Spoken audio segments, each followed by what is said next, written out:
നമ്മൾ ഇന്ന് നോക്കാൻ പോകുന്നത് ഒരു ബ്ലാങ്കായ ടി വി അല്ലെങ്കിൽ ലൈൻസ് ഉള്ള ടി വി എങ്ങനെ ലേസർ റിപ്പയർ മെഷീനിലൂടെ റിപ്പയർ എടുക്കാം എന്നുള്ളതിനെ പറ്റിയിട്ടാണ്. അപ്പോൾ ആദ്യമായിട്ട് നമുക്ക് വന്നിരിക്കുന്ന ടി വിയിൽ ബാക്ക് ലൈറ്റ് ഉണ്ട്. ടച്ച് ചെയ്യുമ്പോൾ ഇത് ലൈറ്റ് ഫോം ചെയ്യുന്നുണ്ട്. കുറച്ച് സമയം നമ്മളതിങ്ങനെ ആ ഒരു കണ്ടീഷനിൽ വെച്ച് കഴിഞ്ഞാൽ കംപ്ലീറ്റ് ആയിട്ട് ലൈൻസ് ഇങ്ങനെ വെർട്ടിക്കലായിട്ട് ലൈൻസ് ഫോം ചെയ്ത് വരുന്നുണ്ട്. കുറേ സമയം കൊണ്ട് നമ്മൾ സ്റ്റേ ചെയ്യണമെന്നുണ്ടെങ്കിൽ കുറച്ച് കഴിയുമ്പോൾ ഫുള്ളായിട്ട് അതിൽ ലൈൻസ് ഫോം ചെയ്യുന്നുണ്ട്. അപ്പോൾ ഈ ഒരു കണ്ടീഷനിലാണ് നമ്മൾ ലേസർ റിപ്പയറിങ് സ്റ്റാർട്ട് ചെയ്യുന്നത്. അപ്പോൾ ഈ ഒരു കണ്ടീഷനിൽ മാത്രമല്ല കേട്ടോ, ബ്ലാങ്ക് സ്ക്രീനായിട്ട് നിൽക്കുക, ബാക്ക് ലൈറ്റ് അതോടുകൂടി ബ്ലാങ്ക് സ്ക്രീനായിട്ട് നിൽക്കുന്ന അവസ്ഥയിലൊക്കെ നമുക്ക് ലേസർ റിപ്പയർ മെഷീനോട് സിമ്പിളായിട്ട് ഈ ഒരു കംപ്ലയിൻറ്റ് നമുക്ക് റെക്ടിഫൈ ചെയ്യാൻ പറ്റും. അപ്പോൾ ഇത് നമ്മൾ ചെയ്യാൻ പോകുന്നത് വെച്ചാൽ ഒരു HKCയുടെ പാനലാണ്. ഇത് PT430 CT02 എന്ന് പറഞ്ഞൊരു മോഡൽ വരുന്ന HKC പാനലാണ്. PT പാനലൊക്കെ നമ്മൾ കോമൺ ആയിട്ട് വിളിക്കുന്നൊരു പാനലാണ്. ഈ ഒരു ഫുൾ HD പാനൽ ധാരാളം ടി വികൾ മാനുഫാക്ചർ ചെയ്യാൻ ഉപയോഗിക്കുന്നൊരു പാനലാണ്. ഇത് മെയിനായിട്ട് വന്നിരിക്കുന്നത് MI TV-യിലാണ്. അതുപോലെ OnePlus, ഇംപെക്സ്, ഇൻഡെക്സ്, ലോയിഡ് അങ്ങനെയുള്ള ധാരാളം ടി വികൾ മാനുഫാക്ചർ ചെയ്യാനായിട്ട് യൂസ് ചെയ്ത് വരുന്ന ഒരു പാനലാണ് ഈ HKCയുടെ പാനൽ. ഇത് ഫുൾ HD പാനലാണ്. 1920x1080 റെസൊല്യൂഷൻ വരുന്നത്. ഇതിൻ്റെ ഫസ്റ്റ് സ്റ്റെപ്പ് എന്ന് പറഞ്ഞാൽ നമ്മൾ ഡിസ്പ്ലേ നമ്മൾ റിമൂവ് ചെയ്ത് ലേസർ മെഷീനിൽ നമ്മൾ അറ്റാച്ച് ചെയ്ത് അതിൽ ടെസ്റ്റിംഗ് ബോർഡോട് കണക്ട് ചെയ്ത് ഏതെങ്കിലും പാറ്റേൺസ് ഉണ്ടാവും നമ്മൾ നോക്കും. അപ്പോൾ പാറ്റേൺസ് ഒന്നും ഇല്ലാത്തൊരവസ്ഥയിലാണ് നമ്മൾ എടുത്തിരിക്കുന്നത്. അപ്പോൾ പ്രത്യേകിച്ച് നമുക്ക് ടെസ്റ്റ് ചെയ്യേണ്ട ആവശ്യമൊന്നുമില്ല. നെക്സ്റ്റ് സ്റ്റെപ്പ് എന്ന് പറഞ്ഞാൽ നമ്മൾ ലേസർ മെഷീൻ്റെ തന്നെ ബിൽറ്റിൻ സൂം ക്യാമറയുടെ സഹായത്തോടുകൂടി നമ്മൾ കംപ്ലയിൻറ്റ് കണ്ടുപിടിക്കുകയാണ്. ഏത് ഭാഗത്തൊക്കെയാണ് ആ ഫോൾട്ട് എങ്ങനെയെന്നുള്ളത് കണ്ടുപിടിക്കുകയാണ് നമ്മൾ ചെയ്യുന്നത്. ഇതിന് ഇൻറ്റേർണലായിട്ട് GOA സർക്യൂട്ട് ഉണ്ട്. ഗേറ്റ് ഓൺ അറേ എന്നാണ് ആ സർക്യൂട്ടിന് പറയുന്നത്. അപ്പോൾ അതിലാണ് നമ്മൾ റിപ്പയർ ചെയ്യുന്നത്. അപ്പോൾ അതിനായിട്ട് നമ്മൾ ലേസർ മെഷീൻ്റെ ക്യാമറ സൂം ചെയ്ത് ആ ഒരു പോയിൻ്റ് നമ്മൾ കറക്റ്റായിട്ട് പോയിൻ്റായിട്ട് ചെയ്യുക ആദ്യം തന്നെ. എന്നിട്ട് അവിടെ നമ്മൾ ജസ്റ്റ് മെഷീൻ്റെ ലേസർ രശ്മി ഉപയോഗിച്ചിട്ട് നമ്മളത് പഞ്ച് ചെയ്ത് കൊടുക്കുകയാണ് ചെയ്യുന്നത്. ലേസർ റേസ് ഉപയോഗിച്ചിട്ട് പഞ്ച് ചെയ്യും.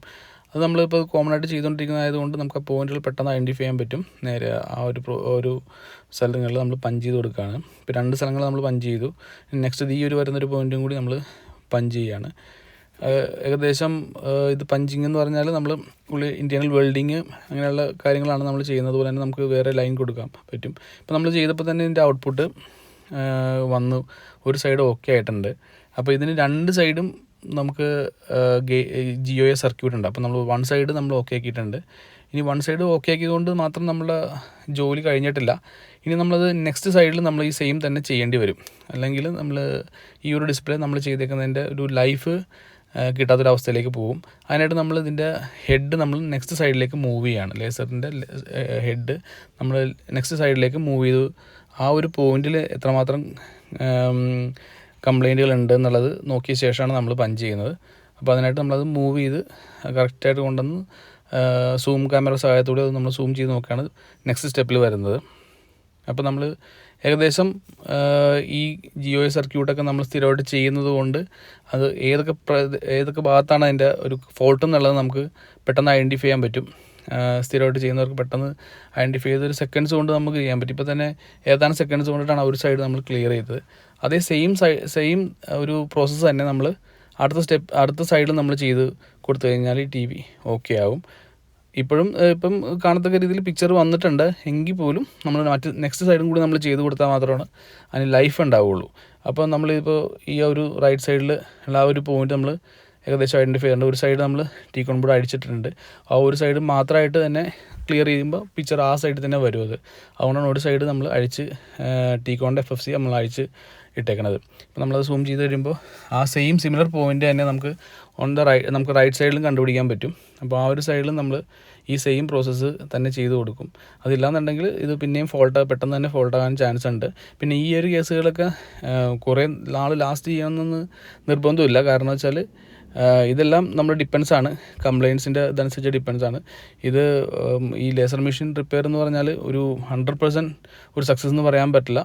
എന്നാലും നമുക്ക് ഓൾമോസ്റ്റ് കുറേ മോഡലുകൾക്കൊക്കെ കമ്പനി റീപ്ലേസ് ചെയ്യണമെന്ന് പറഞ്ഞ പ്രൊഡക്റ്റുകൾക്കൊക്കെ നമുക്ക് ഈ ഒരു സൊല്യൂഷൻ സിമ്പിളായിട്ട് അപ്ലൈ ചെയ്യാവുന്നതാണ്. ഇപ്പം നമ്മൾ ഈ സെയിം തന്നെ പോയിന്റുകളാണ് തന്നെയാണ് പഞ്ച് ചെയ്ത് വിടുന്നത്.